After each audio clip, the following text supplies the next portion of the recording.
شاہکار اردو کی طرف سے سب دوستوں کی خدمت میں سید وجیہ الحسن بخاری کا سلام پہنچے۔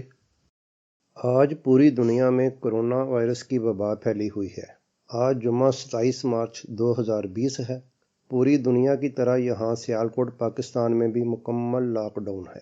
میں گھر میں محصور بیٹھا مختلف کتابوں کی ورق گردانی کر رہا تھا کہ شہاب نامہ کے پہلے چیپٹر پر نظر پڑ گئی۔ یہ بھی ایک وبا طاعون یعنی پلیگ کے بارے میں ہے۔ وبا کوئی بھی ہو، لوگ ایک دوسرے سے ہاتھ ملانا تو دور، ملنا جلنا بھی مکمل طور پر ترک کر دیتے ہیں اور اپنے اپنے گھروں میں قلعہ بند ہو کر بیٹھ جاتے ہیں۔ جس طرح کی آج صورتحال ہے، بالکل ویسے ہی آج سے تقریباً 100 سال پہلے جموں میں تھی۔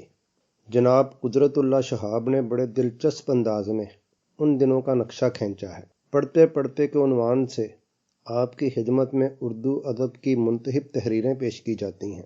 اسی سلسلے میں مشہور کتاب شہاب نامہ سے آپ کی خدمت میں یہ منتخب تحریر پیش ہے۔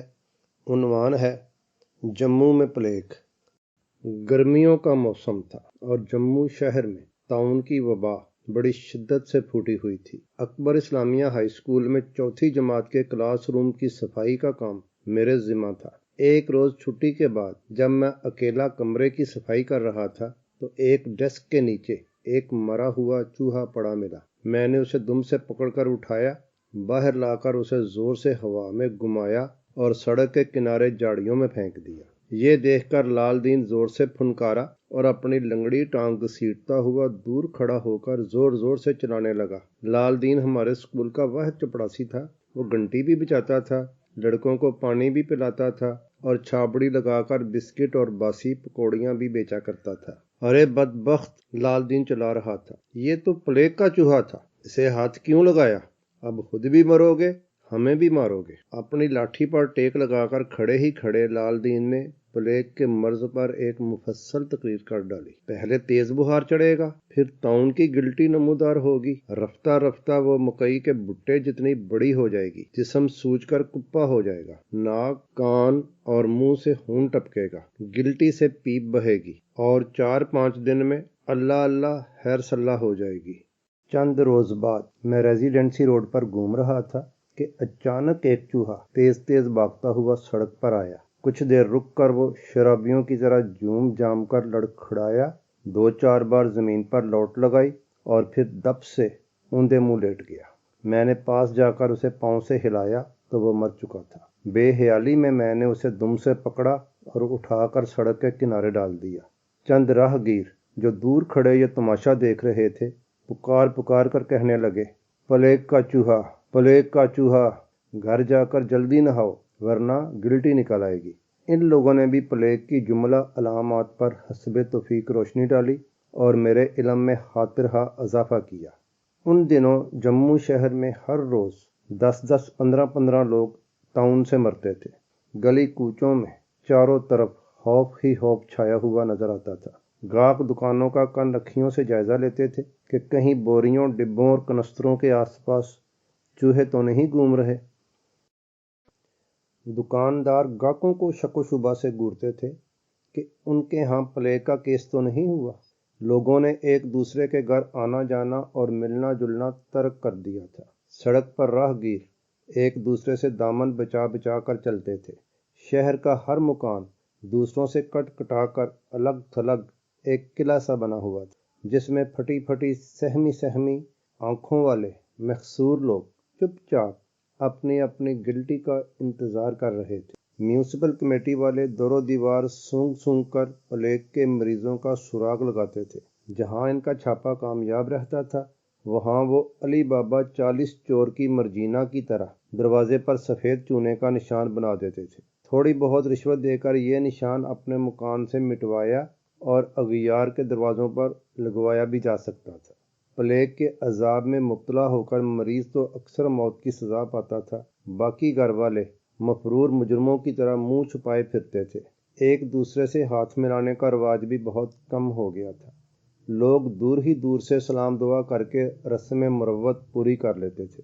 یکے بعد دیگرے 2 طاعون زدہ چوہوں کو ہاتھ لگانے کے باوجود جب میرے تن بدن میں کوئی گلٹی نمودار نہ ہوئی تو میرا دل شیر ہو گیا۔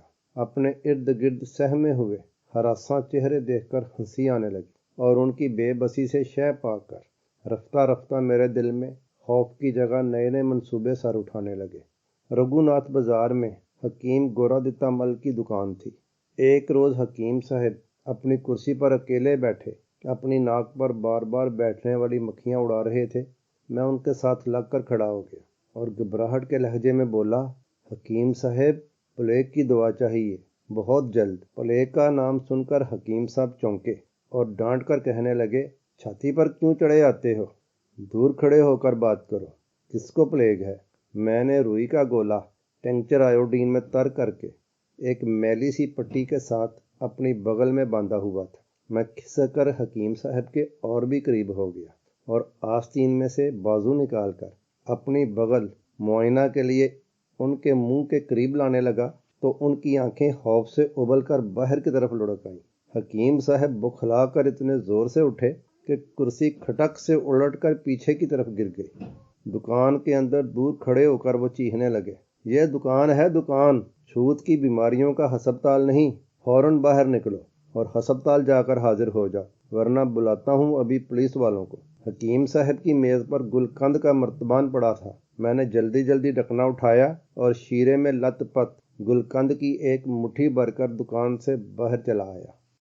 حکیم گورادتا مل کا ایک خاص وصف یہ تھا کہ وہ دکان کی کوئی چیز ضائع نہیں ہونے دیتے تھے۔ ایک بار روغن بادام کی کھلے منہ والی بوتل میں مردہ چھپکلی نظر آئی۔ حکیم صاحب نے چمٹے سے پکڑ کر اسے نکالا اور کچھ دیر تک اسے بوتل کے منہ پر الٹا لٹکائے رکھا تاکہ چھپکلی سے ٹپکتے ہوئے بادام روغن کے زیادہ سے زیادہ قطرے بوتل میں واپس گر جائیں۔ حکیم صاحب پر اس کامیاب بلیک میل نے میری ہمت بڑھائی اور حوصلہ بلند کر دیا۔ لوگوں کی باتیں سن سنا کر، دیواروں پر لگے ہوئے محکمہ حفظان صحت کے ہدایت نامے پڑھ پڑھا کر اور پھر خود اپنی روشنی طبع کو خوفناک حد تک بروئے کار لا کر میں نے پلیگ کی علامات، کوائف اور نتائج پر خاصی طویل اور ہولناک قسم کی تقریر ازبر کر رکھی تھی۔ اسے اکا دکا لوگوں پر آزمایا تو نتیجہ ہاتھ پایا۔ اچھے صحت مند اور وزادار قسم کے بزرگ پلیگ کے ذکر اذکار پر کسی نہ کسی منزل پر پھسل جاتے تھے اور دفعتاً ان کے متین و فتین چہروں پر توہمات کے کالے کالے کوے بڑے زور و شور سے کائیں کائیں کرنے لگتے تھے۔ ان موقعوں پر مجھے کامیابی و کامرانی کا وہ نشہ سرشار کر جاتا تھا جو قوالوں کی پارٹی اس وقت محسوس کرتی ہے جب ان کے کسی بول پر کوئی بے اختیار اٹھ کر حال کھیلنے لگ پڑے۔ سکول میں مولوی عبدالحنان ہمارے اردو اور دینیات کے جواں سال استاد تھے۔ بڑے خوش مزاج، مہربان، گورا رنگ، تیکھا ناک نقشہ، دیدہ زیب، خوش قطع لباس۔ ان کی نئی نئی شادی ہوئی تھی۔ سبق پڑھاتے پڑھاتے وہ وقتاً فوقتاً اچانک خاموش ہو جاتے تھے اور آنکھیں بند کر کے جھوم جھوم کر فرمایا کرتے تھے، سبحان اللہ، سبحان اللہ، زندگی بھی عجیب نعمت ہے۔ ایک روز مولوی عبدالحنان کلاس میں آئے تو بجھے بجھے سے تھے۔ وہ دونوں ٹانگیں میز پر پسار کر کرسی میں نیم دراز ہو گئے اور آنکھیں میچ کر اداسی سے کہا، آج طبیعت بحال نہیں، سبق نہ ہوگا۔ باقی لڑکے تو ہنسی خوشی کھیل کود میں مصروف ہو گئے اور میں اپنے چہرے پر فکر مندی کی کلی کر کے بڑی سنجیدگی سے مولوی صاحب کے قدموں میں آ بیٹھا۔ ان کے نتنے پھولے پھولے تھے، آنکھیں پھٹی پھٹی تھیں، کان تمتمائے ہوئے تھے اور چہرے بشرے پر ہراس و وسواس کی چمگادڑیں الٹی لٹکی ہوئی تھیں۔ کیس امید افزا تھا، اس لیے 2-3 بار میں نے کوشش کی کہ انہیں شہر میں طاعون کی کچھ تازہ خبریں سناؤں، لیکن ہر بار انہوں نے مجھے سختی سے جھڑک کر خاموش کر دیا۔ یہ حربہ کارگر نہ ہوتے دیکھ کر میں نے لال دین چپڑاسی کی شکایت شروع کر دی کہ وہ اسکول کی صفائی کا خاطرخواہ دھیان نہیں رکھتا۔ ہم لال دین کی چگلی کیوں کھاتے ہو؟ مولوی صاحب نے سختی سے کہا۔ کیا کیا ہے اس بیچارے نے؟ دیکھیے نا مولوی صاحب، میں نے گلہ کیا، ہمارے کلاس روم میں بھی پلیگ کا چوہا مرا پڑا تھا، تیر نشانے پر بیٹھا، اور مولوی صاحب زور کا جھٹکا دے کر کرسی سے یوں اٹھ کھڑے ہوئے جیسے طاعون زدہ چوہا ابھی تک وہی پڑا ہو۔ انہوں نے کئی بار استغفر اللہ استغفراللہ پڑھا اور غصے میں بھرے ہوئے غالباً لال دین کی تلاش میں کمرے سے نکل گئے۔ اس کے بعد وہ 2 روز سکول نہ آئے۔ تیسرے روز میں ان کی حالت کا سراغ لگانے ان کے گھر گیا۔ مولوی صاحب چادر لپیٹے چارپائی پر ادموے سے پڑے تھے اور ایک پتلی سی نئی نویلی دلہن ایک طرف بیٹھی انہیں پنکھا کر رہی تھی۔ اس کے ہاتھوں میں مہندی کا رنگ رچا ہوا تھا، پنکھے کی ڈنڈی بھی سرخ تھی۔ جب وہ ہاتھ ہلاتی تھی تو ایسے لگتا تھا کہ مولوی صاحب کی سنہری داڑھی پر خون کی پھوار پڑنے لگے گی۔ مولوی صاحب مجھے دیکھ کر بڑے خوش ہوئے۔ صادقہ بیگم نے اپنے ہاتھ سے دیسی شکر کے شربت میں ستو گول کر مجھے پینے کو دیے۔ پھر اس نے ایک ٹوکری اور کچھ پیسے میرے حوالے کیے کہ بازار سے آلو، مٹر، دھنیا اور گوشت خرید لاؤں۔ سودا سلف خریدنے کا مجھے تجربہ نہ تھا، لیکن میں نے بڑی محنت سے خریداری کی اور واپس آ کر ہر چیز کا بھاؤ اس کی اصلی قیمت سے کافی کم بتایا۔ پیسوں کا فرق میں نے اپنی پاکٹ منی ملا کر پورا کر دیا۔ صادقہ بیگم بڑی خوش ہوئی اور میرے سر پر ہاتھ پھیر کر بولی، واہ کاکا، تم تو بڑے ہوشیار نکلے، بڑی اچھی خریداری کرتے ہو۔ مولوی صاحب کو دیکھنے آ جایا کرو اور مجھے سودا بھی لا دیا کرو۔ صادقہ بیگم کے حکم کی یہ شان نزول مجھے بڑی اچھی لگی۔ اب میں اسکول جانے کی بجائے ہر روز سیدھا مولوی صاحب کے ہاں پہنچتا، کوئی نہ کوئی بہانہ بنا کر پاکٹ منی کے علاوہ گھر سے کچھ فالتو پیسے حاصل کرتا اور بڑی محنت سے صادقہ بیگم کے سودا سلف میں سب سٹڈی لگاتا۔ مولوی صاحب سے رسمی مزاج پرسی کرنے کے بعد میں صادقہ بیگم کے پاس باورچی خانہ میں جا بیٹھتا۔ کبھی مٹر کی پھلیاں چھیلتا، کبھی پیاز کاٹتا، کبھی مسالہ پیستا، اور جو کام بھی وہ شروع کرتی میں باغ باغ کر اس کا ہاتھ بٹانے کی کوشش کرتا۔ ایک روز جب میں ان کے ہاں پہنچا تو صادقہ بیگم نہا دھو کر نئے کپڑے پہنے بیٹھی تھی۔ کالے ریشم کا برقع پاس رکھا تھا۔ مولوی صاحب منہ سر لپیٹے خاموش پڑے تھے۔ میں نے حال پوچھا تو انہوں نے چادر کے اندر ہی سے کراہ کر کہا، اللہ اللہ، حال اچھا نہیں، گلٹی نکل آئی؟ میں نے پر امید شوق سے پوچھا، تیرے منہ میں ہاک؟ صادقہ بیگم غصے سے پھنکاری، گلٹی کی بیماری تھوڑا ہے، ایسے ذرا سا بخار ہے۔ اس کی آنکھوں میں جو نیلی نیلی مخمل سی بچھی تھی اس پر آنسو پھیل گئے، جس طرح شبنم کے قطرے چوٹ کھا کر ٹوٹ جاتے ہیں۔ اس نے دوپٹے کے پلو سے آنسو پونچھے اور اپنے مہندی رنگے ہاتھ اٹھا کر دعا مانگنے لگی۔ اس نے اخروٹ کی چھال سے دانت صاف کیے ہوئے تھے اور اس کے پتلے پتلے ہونٹ سرخی سے گلنار ہو رہے تھے۔ اس کے چہرے پر سونے اور چاندی کے ورق ہی ورق بکھرے ہوئے تھے، جیسے وہ ابھی بیسن اور دہی اور دودھ سے نہا کر بیٹھی ہو۔ دعا کے بعد اس نے مولوی صاحب پر دم کیا، کالے ریشم کا برقع یوں اڑا جیسے گڑیا کو فراق پہنایا جاتا ہے، اور میری طرف دیکھ کر بولی، کاکا میرے ساتھ چلو گے؟ میں خوشی سے اچھل کر کھڑا ہو گیا، جیسے مجھے کوکاف پر چلنے کی دعوت مل رہی ہو۔ روشن شاہ ولی کے مزار پر نیاز چڑھانے جانا ہے، صادقہ بیگم نے کہا، تم بھی میرے ساتھ چلو۔ روشن شاہ ولی کا نام میں نے سن رکھا تھا، دور ہی دور سے ان کے مزار کی زیارت بھی کر چکا تھا۔ سنگ مرمر کے بلند چبوترے پر ایک بڑی سی قبر تھی جس پر سبز گلاف چڑھا رہتا تھا۔ میں نے بڑی پھرتی سے صادقہ بیگم کو یقین دلایا کہ میں روشن شاہ ولی کے مزار کا راستہ بخوبی جانتا ہوں اور اسے بڑی آسانی سے وہاں لے جاؤں گا۔ چینی کی ایک تشتری میں نیاز کا زردہ تیار تھا۔ صادقہ بیگم نے اسے جالی کے رومال سے ڈانپ کر میرے حوالے کیا۔ میں نے اظہار عقیدت کے طور پر اپنے منہ کو زیادہ سے زیادہ سکیڑ کر گول کیا اور زور سے بسم اللہ الرحمن الرحیم کہہ کر تشتری کو احتراماً دونوں ہاتھوں سے تھام لیا۔ مزار پر چڑھانے کے لیے کورے لٹھے کی ایک چادر طے کر کے صادقہ بیگم نے اپنے پاس رکھ لی۔ مولوی صاحب کے محلے سے نکل کر ہم نے مزار کے لیے سالم تانگا کرایہ کیا۔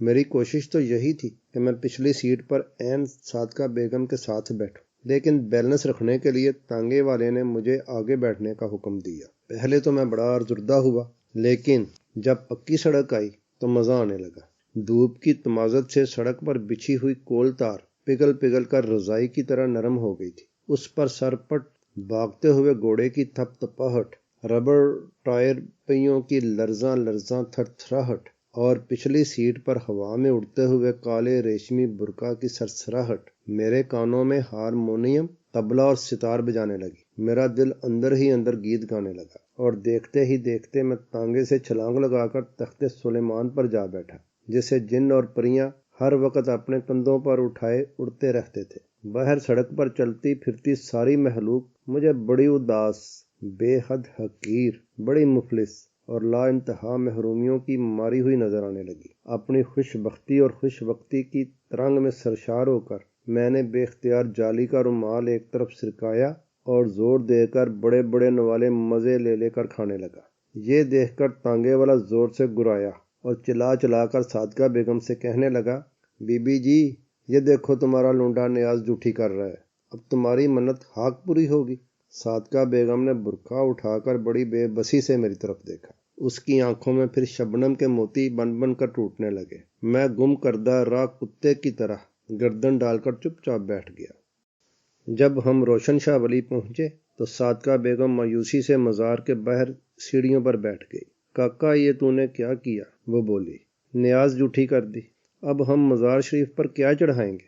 اس کی آنکھوں سے موٹے موٹے آنسو گرنے لگے، جیسے شمع سے موم کے گرم گرم قطرے تیز تیز قطار در قطار ٹپکتے ہیں۔ میں نے بھی اپنا سر اس کے گھٹنوں پر رکھ دیا اور زاروں زار رونے لگا۔ مجھے روتا دیکھ کر مزار کا ایک ملنگ اٹھ کر آیا اور گرجدار آواز میں بولا، بالکوں کی خیر، پیر دستگیر سب مرادیں پوری کرے۔ بی بی لاؤ، تمہارا نذرانہ حضور میں پیش کر دوں۔ موقع غنیمت جان کر میں نے فوراً زردے کی پلیٹ اس کے حوالے کر دی۔ صادقہ بیگم نے لٹھے کی چادر پیش کی۔ ملنگ نے چادر کھول کر اسے اپنے بازوؤں سے ناپا اور مایوسانہ انداز میں سر ہلا کر بولا، بہت چھوٹی چادر ہے۔ بی بی دیکھتی نہیں ہو، بڑی سرکار کا مزار بھی کتنا بڑا ہے۔ صادقہ بیگم بے بسی سے سسکیاں بھر بھر کر رونے لگی۔ ملنگ کو شاید ترس آ گیا۔ اس نے کہا، اچھا بی بی، 100 روپیہ ساتھ چڑھا دو، اللہ بادشاہ قبول کرے گا۔ صادقہ بیگم نے اپنی ریزگاری گنی، 2 ڈھائیاں نے میں نے ڈالے اور بڑی مشکل سے 100 روپیہ پورا کر کے ملنگ کے حوالے کیا۔ واپسی میں ہمارے پاس تانگے کا کرایہ نہ تھا۔ میری جیب میں فقط 1.5 آنا باقی تھا۔ رگھوناتھ بازار کے نکڑ پر پان والے کی دکان آئی تو میں بھاگ کر 2 پیسے کے 2 میٹھے پان پڑیا میں بندوا لایا۔ سبزی منڈی میں بیروں کے ٹوکرے ہی ٹوکرے پڑے تھے۔ میں نے 2 پیسے کے ڈھیر سارے بیر تلوا کر اپنی ٹوپی میں ڈلوا لیے۔ اب ہم بیر بھی کھاتے جاتے تھے اور مزے مزے کی باتیں بھی کرتے جاتے تھے۔ میں جان بوجھ کر لمبے لمبے راستے اختیار کرتا تھا تاکہ ہمارا سفر طویل سے طویل تر ہوتا جائے۔ ایک کوچے میں ملائی کی برف والا لکڑی کی صندوقچی بغل میں دبائے ہانک لگاتا پھر رہا تھا۔ میں نے لپک کر 2 پیسے کی برف پیپل کے پتے پر رکھوائی اور بھاگ کر صادقہ بیگم کو دے دی۔ اس نے برقع کے اندر ہی اندر جلدی جلدی برف کھا لی۔ پتہ میں نے چاٹ لیا۔ جب ہم منڈی میں مہاراجہ کے پرانے محلات کے نزدیک آئے تو میری جیب خالی تھی، ورنہ صادقہ بیگم کے لیے ایک آدھ راج محل خریدنے کا خیال بھی ضرور آتا۔ مولوی صاحب کا محلہ سامنے آیا تو دل سے بے اختیار دعا نکلی کہ اللہ کرے ہمارے پہنچنے تک مولوی صاحب پلیگ سے مر گئے ہوں اور میں صادقہ بیگم کے ساتھ اسی طرح گلی گلی کوچا کوچا پان چباتا، بیر کھاتا، برف اڑاتا گھومتا پھرتا رہوں۔ لیکن افسوس کہ مولوی صاحب زندہ سلامت تھے اور بدستور چارپائی پر سر منہ لپیٹے اپنی گلٹی کا انتظار کر رہے تھے۔ اس رات مجھے پوری طرح نیند نہ آئی۔ ذرا سی آنکھ لگتی تو رنگ برنگ خوابوں کے اڑن کھٹولے مجھے ایک جگہ سے اٹھا کر دوسری جگہ پٹک دیتے۔ خدا خدا کر کے صبح ہوئی تو میں نے جلدی جلدی اپنا بستہ سنبھالا اور بھاگتا دوڑتا سیدھا مولوی صاحب کے ہاں پہنچا۔ وہ خود تو موجود نہ تھے، لیکن ان کی چارپائی پر صادقہ بیگم ململ کا دوپٹہ اوڑھے گہری نیند سو رہی تھی۔ میں باورچی خانہ میں گیا تو مولوی صاحب وہاں بھی نہ تھے۔ دوسرا کمرہ دیکھا تو وہ بھی خالی تھا۔ میرے دل میں امید کا ایک چھوٹا سا سام خوشی سے لہرایا کہ شاید مولوی صاحب مر گئے ہوں اور راتوں رات انہیں دفن بھی کر دیا ہو۔ لیکن پھر اچانک پچھلی کوٹری سے ان کی آواز آئی، جیسے کوئی قبر کے اندر سے بول رہا ہو، بیٹا بات سننا۔ میں بے صبری سے کوٹھی کی طرف لپکا اور بڑے اشتیاق سے پوچھا، مولوی صاحب گلٹی نکل آئی؟ بک بک نہ کرو، مولوی صاحب نے مجھے جھڑکا۔ وہ اس تنگو تاریک کوٹری میں سب سے الگ تھلگ زمین پر اپنا بستر بچھائے بیٹھے تھے اور چائے میں باقرہانی بھگو بھگو کر ناشتہ کر رہے تھے۔ انہوں نے مجھے کوٹری سے باہر ہی باہر رہنے کی تلقین کی اور برائی ہوئی آواز میں بتایا کہ صادقہ بیگم کو تیز بخار ہے، رات سے دائیں بغل میں طاعون کی گلٹی بھی نمودار ہو گئی ہے۔ اس کے ماں باپ کو خبر پہنچا دی ہے، وہ بھی آتے ہی ہوں گے۔ بیٹا اس وقت تک تم بی بی کے پاس بیٹھو اور اس کی خبر گیری کرو۔ مولوی صاحب نے میری طرف کچھ پیسے پھینک کر کہا، بازار سے برف لے آؤ، بی بی کے سر پر رکھو اور شربت بنا کر پلاؤ۔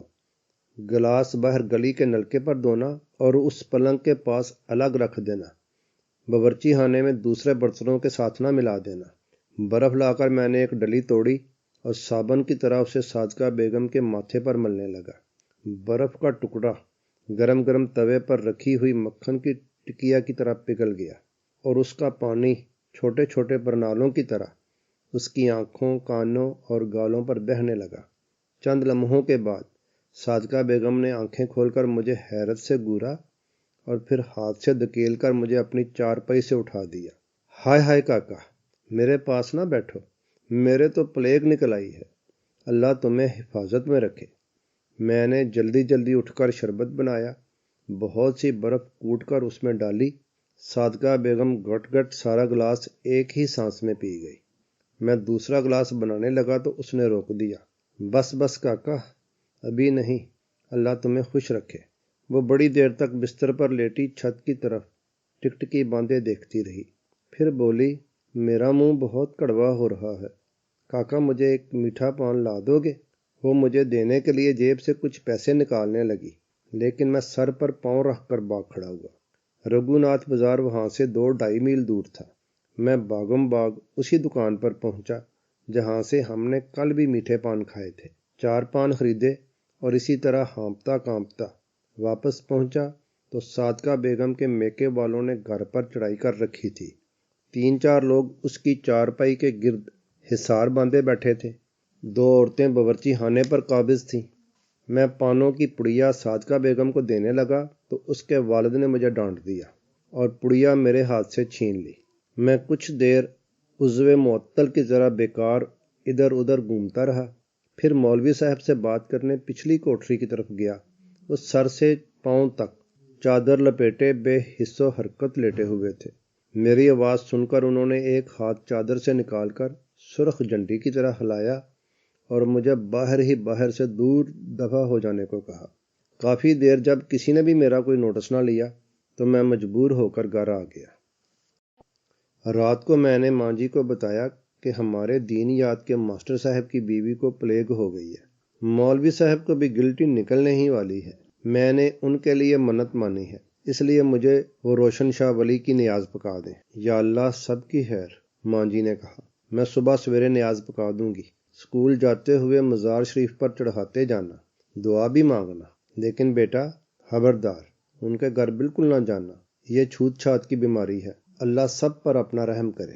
صبح صبح ماں جی نے کشمش، خوبانی کی گریاں اور ناریل ڈال کر گڑ کے چاول پکائے اور نیاز کے لیے مٹی کے ایک بڑے سے پیالے میں ڈال دیے۔ پھر انہوں نے سفید 26 کی ململ کا ایک نیا دوپٹہ نکالا اور مزار پر چڑھانے کے لیے اسے طے کر کے پیالے پر ڈال دیا۔ میں ایک ہاتھ میں اسکول کا بستہ اور دوسرے ہاتھ میں نیاز کا پیالہ لے کر خوشی خوشی گھر سے نکلا، لیکن روشن شاہ ولی تک پہنچتے پہنچتے میری ساری خوشی کافور ہو گئی۔ مجھے رہ رہ کر مزار کے ملنگ کا خیال آنے لگا، جس نے لٹھے کی چھوٹی چادر کو بڑے مزار پر چڑھانے کے لیے صادقہ بیگم سے 100 روپیہ جرمانہ بھی وصول کیا تھا۔ ململ کا دوپٹہ تو چادر سے بھی چھوٹا تھا۔ اول تو میرے پاس پیسے ہی نہ تھے، لیکن اگر ہوتے بھی تو انہیں خام خواہ اس موٹے سے ملنگ پر ضائع کرنا میرا دل قبول نہ کرتا تھا۔